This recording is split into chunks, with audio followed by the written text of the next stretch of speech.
Hey, I'm Jesus Christ. I want to share one of my stories I've gone through.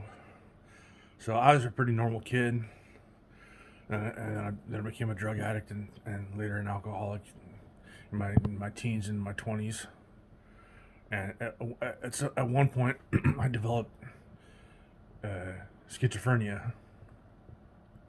I was having disorganized episodes, and what a disorganized episode is like, it's like your mind gets really confused. You can't comprehend things. You can't think. You can't have a focus. You just get really confused, and you get full of anxiety. So like, this is in my 20s. I was going through severe disorganized episodes every other day. They're happening every other day. I became so traumatized by these things that I became afraid to go anywhere because for fear that I would have a disorganized episode in public and get lost and not know what to do, not know how to come home. I was afraid to get in the shower for fear that if I had a disorganized episode in the shower, I wouldn't know how to get dressed. Someone would call 911 and they'd take me away in an ambulance and I'd be naked and they'd laugh at me. They'd laugh at me because of my manhood size. Because I'm not all that big. I'm not that big. Pretty small.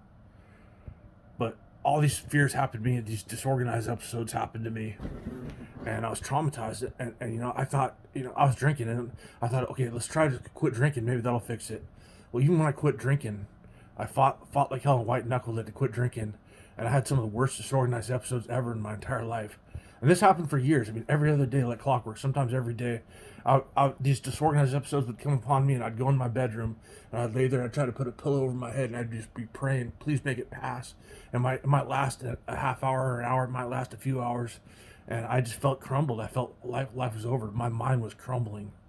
I would sit there and rehearse in my head, how do I say, just, I'll be all right, just leave me alone. If my parents were to come knock on my door and say, are you okay? I almost didn't have the mental capacity to say, I'm all right, just come back later. I almost didn't have that cognitive function. I was agoraphobic. I couldn't go anywhere because of this. I was afraid to go, and these things happened. I was breaking down constantly mentally.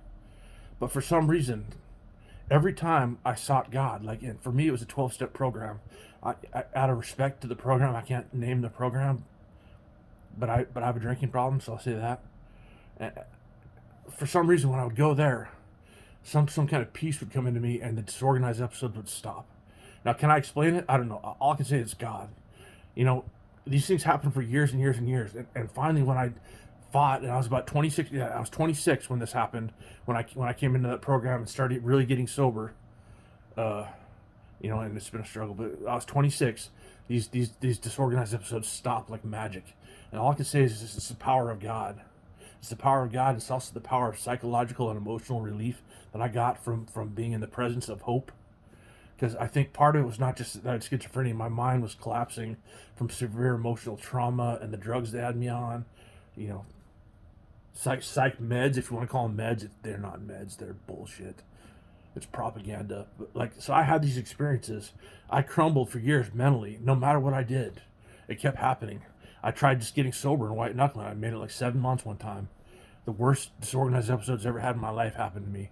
But for some reason, when I placed myself in the hands of God, and I was scared when I did it, I was really afraid to go. I was afraid I'd break down at the 12-step meeting, But I didn't, and miracles happened. And basically, ever since then, I've had maybe when I drank again, relapsed at one point. I had a minor disorganized episode once or twice, very minor. But basically, once I sought God at 26, these disorganized episodes went away forever. I've not had them. I could drive now. I could ride a dirt bike in the middle of the desert. I can travel across country. I can do all kinds of things. I can go for walks. I'm free. I'm not agoraphobic, and I'm not schizophrenic anymore either. By the way, and I will be off the Risperdal before too long, and I won't be 300 pounds anymore from the Risperdal. I'll be set free and I'll be sane. But I want you to know miracles can happen. Miracles that don't make sense. Things that you don't think are possible. You have to place yourself in the hands of God. You're gonna be scared. You're going to have to take a risk.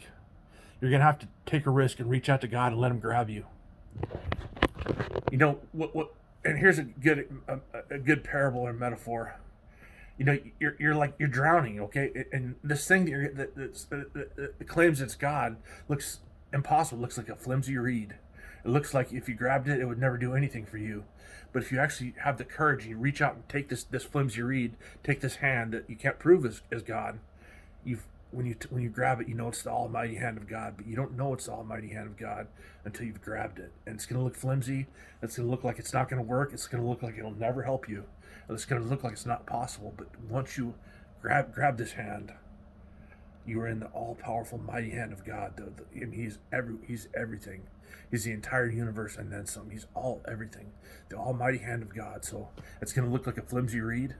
You're drowning in this lake and you think it's just a flimsy reed. It's not going to help you. Grab onto it. It's God. Miracles can happen. Have a great day. Peace be with you.